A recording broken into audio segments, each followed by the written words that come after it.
Muli na namang pinag-usapan at pinuri si Catherine sa online world dahil sa pagsusuot niya ng mga damit na gawa ng mga small local brand.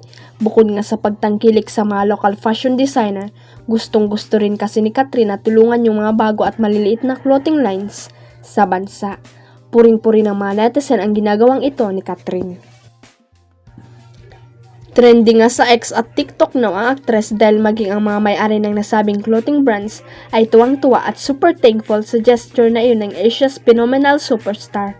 Makikita ang video ni Kat na naka-upload sa social media na suot-suot ang isang local sweatshirt hoodie.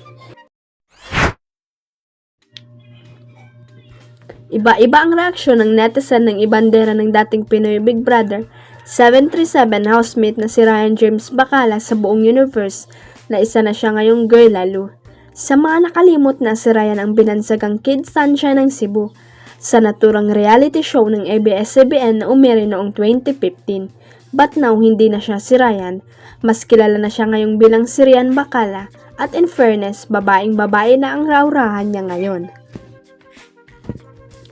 Sa pamamagitan ng kanyang Facebook account, proud na ipinost ni Ryan ang kanyang before and after photo. Bahagi na rin ang pakikilahok niya sa pagdiriwang ng Pride Month. Ang nakasaad sa caption na yan sa kanyang FB status, 9 years ago today was the time I went into the Pinoy Big Brother ABS-CBN house as a teen housemate. Pag-amin ni Ryan, hindi siya tanggap ng marami noong lumantad siya bilang miyembro ng LGBTQIA+ community, kabilang ng kanyang pamilya at nakaranas din ng pambabash at panghaharas.